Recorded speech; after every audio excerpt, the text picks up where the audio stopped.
civilian children at risk as Syrian forces prepare an attack on Idlib. Cutting funding, the U.S. says it will no longer make payments to support Palestinian refugees. Plus this. We will only agree to a deal that is a good deal for Canada. We're not there yet. Negotiating NAFTA, Canada and the United States will resume talks next week as President Trump sets a deadline for a deal. And this. On behalf of the Senate and the entire nation, thank you. Honoring an American hero, a moving memorial for Senator John McCain. From the I24NEWS studios in Times Square in New York, this is Clear Cut with Michelle McCory. Welcome, everyone, and thanks for joining us. I'm Tal Heinrich in for Michelle McCory tonight. In northern Syria, they are preparing for the worst. Rebel fighters are digging in, getting ready for an attack from government forces. Rebels reportedly destroying a pair of bridges to slow an expected assault from Russian and Syrian troops. Civilians were in the streets today protesting the Assad government. The United Nations is warning the world an assault on Idlib would put civilians in danger, including up to 1 million children in the region. We think it's particularly important when we're having all this military rhetoric that we start hearing, that we don't forget that there's more than 1 million children inside there, children who in some cases have been displaced 2, 3, 4, 5, 6 times from different cities and are now there. For more, let's bring in senior diplomatic correspondent Nina Larson in Washington for us. Nina, the UN is predicting a humanitarian catastrophe should Assad push ahead with this expected offensive. Are there any concrete plans to aid civilians in peril? Well, there are talks ongoing at the moment between the United Nations and the Syrian regime and the Russians, Tal, to try and establish some kind of humanitarian corridor that would allow people that wanted to leave to get out somehow. But the thing is, there's nowhere for them to go. They can't go to Turkey. Turkey's border to the north of Idlib is sealed. So the Turks are very reluctant to have any more Syrian refugees going to that country. And the only alternative is to have these corridors going into areas under regime control. As you can imagine, that's the last place that these people want to be. This is the problem with Idlib, that most of the people there, about 1 million of them, are already displaced. As you heard the UNHCR head there say, these people have been moved around the country. They've been forcibly evacuated into this area, which is meant to be a de-confliction zone, a de-escalation zone, and it's anything but. Where is the United States in all of this, Nina? Well, that's a good question, Tal. We heard from Secretary of State Mike Pompeo on Twitter a few hours ago, actually, and he is blaming the Russians on defending the Assad regime and its intentions to go into Idlib. Pompeo said rather ominously, the world is watching. So this does suggest that the U.S. wants to be more engaged in this. Pompeo appointed a special envoy for Syria about a week ago. That's new at the State Department.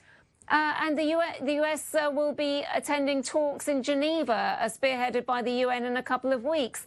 But having said that, will the U.S. retaliate should Assad use chemical weapons, for instance? That is yet again the red line for this administration. They've done it before. A joint statement came out between the U.S., UK and France a couple of weeks ago promising this kind of action. But will they do it? That's the question. Nina, you mentioned the peace talks. Amidst this very likely military conflict, they're still giving diplomacy a chance? Well, they are. I think it's really just to keep momentum going, certainly from the UN side of things.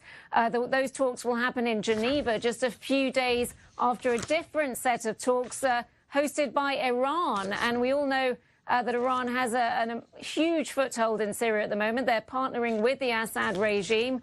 Those talks will be at presidential level. It will be Putin, Rouhani and Erdogan of Turkey. They're meeting in Iran on September 7th. Nina Larson, thank you. And to discuss it further, let's bring in my panel. Ambassador Mark Ginsburg is the former U.S. ambassador to Morocco and a senior advisor to the Counter-Extremism Project. And John Jordan, he's a former naval intelligence officer. Gentlemen, good to have you both with us.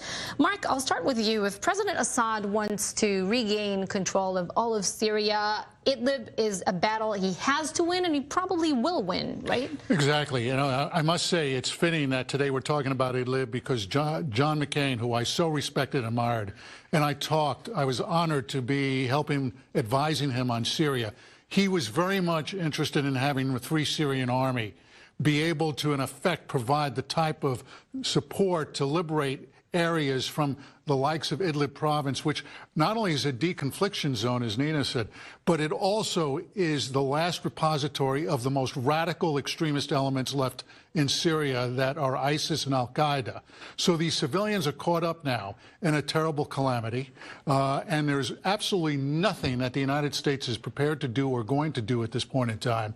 My own feeling on the matter is that this is indeed, as you said, the last step in basically having Assad once again regain control almost all of Syria, shall we say, to the west of the Euphrates River. Shall we say Assad is regaining control, or Russia? And that takes me to John. Russia is more involved than ever in Syria, it seems so.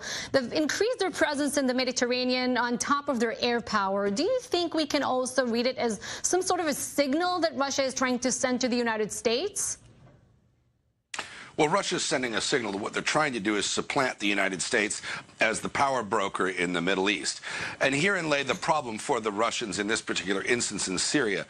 It's unlikely, or it's unclear rather, that the Syrian armed forces really have the ability to push through Idlib province in a quick way. It would likely be a bloodbath on both sides, and it's not clear how long it would take them to do it, and it's going to be a humanitarian mess. And the Russians own it. And I think that that's something that Putin is going to try to back away from. And I think that people are going to find reasons not to launch this offensive. It's going to get stalled, and there may end up being some sort of settlement.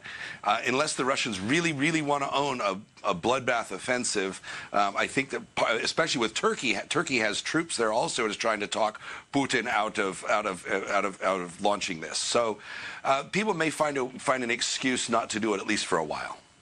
And Mark, this very heavy Russian military presence, is there also a message there to President Assad? Because without the Russians, Assad wouldn't have come so far in this war. No, he's a puppet of Putin. I mean, he is the quintessential puppet of the Russians. The Russians have basically put all four legs of their bear smack in the middle of Syria. And the fact of the matter is that even however, the Russians will not directly interfere with Iranian encroachment in the southern part of Syria.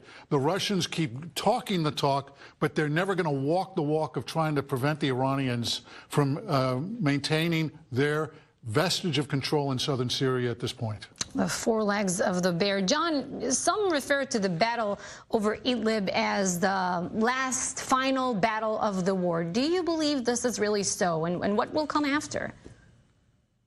Well, I think it would be. I completely agree with Ambassador Ginsburg. It would be the end of the war, practically speaking. But a lot of, as mentioned before, a lot of people, there's not a lot of win here in launching this. I think the Syrian army is very much weakened. The Russians don't really want to own this. I think people are going to try to talk that this is going to get pushed off for a while. But the real issue, especially for Israel, is what to do with regard to the Iranians. Mr. Netanyahu has made his position very clear that continued Iranian presence in Syria is unacceptable. It's an existential threat to Israel. And ultimately, I think Israel and maybe the United States are going to have to see the Iranian cards, and that may mean some level of conflict. Mark, I want to ask you about the United States. Do you see a scenario in which this battle could maybe unfold that might trigger a U.S. military response, another intervention, I should say? Yeah, most likely one, and that is if Assad uses poison and chemical weapons again in Idlib province or anywhere else.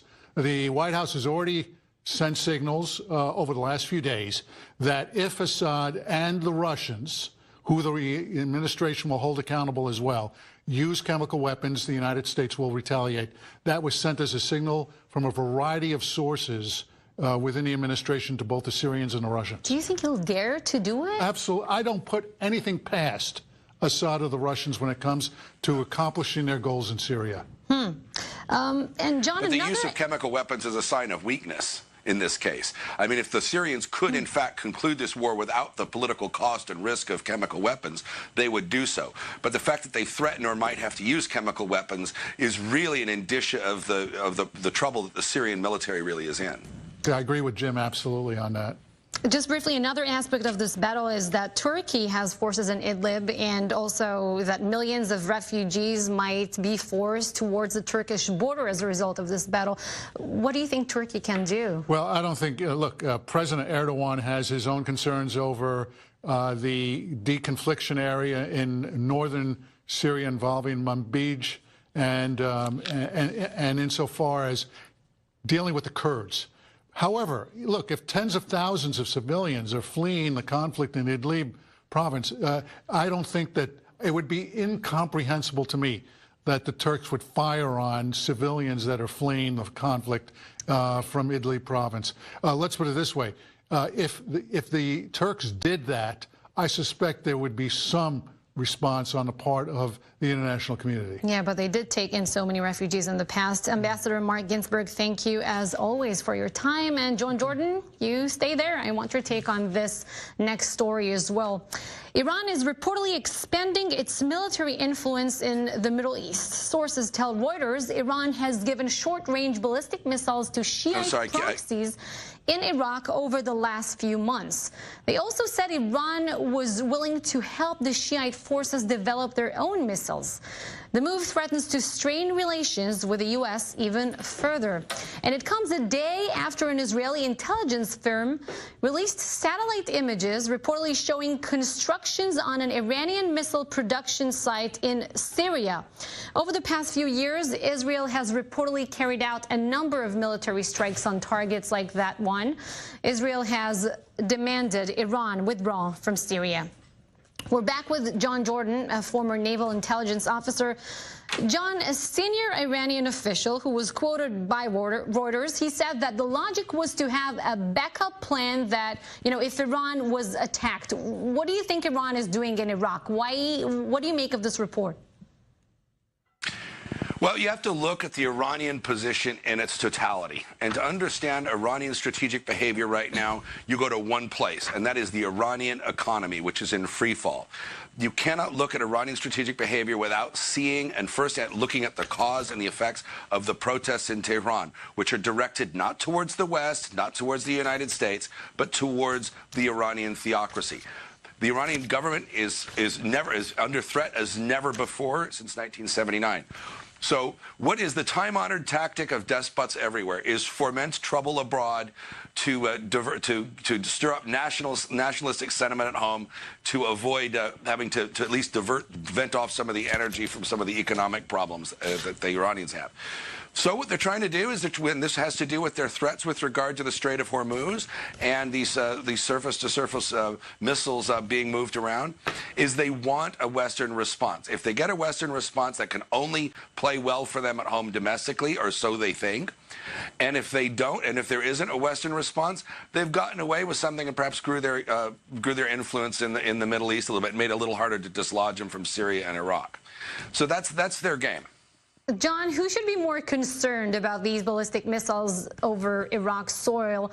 Is it Tel Aviv, Riyadh, or even is it a warning to the United States in some sort of way? Well, these Iranian missiles are older. They're liquid-fueled. They're cumbersome. They're easily dealt with preemptively, assuming that the reconnaissance satellite and aircraft reconnaissance coverage is there, and they're being operated by militias. So their military utility is very questionable. I'm not going to say they're useless, but it's very, very questionable. It's also difficult to maintain and operate them. So. And then certainly Israel with Iron Dome and has the ability to deal with a lot of these projectiles no matter from whence they come. And none of these systems have the ability to hit the continental United States. Nonetheless, it is a concern for everybody in the region, even the Saudis. But we want to be careful about perhaps launching strikes on them right now, because that may be just what the Iranians want. Right. Iran wants a foothold in Iraq, and they're getting it. John Jordan, thank you for joining us. Coming up on Clear Cut, Palestinian funding cut, why the White House decided to stop all funding to Palestinian refugees, and what it means for the peace process.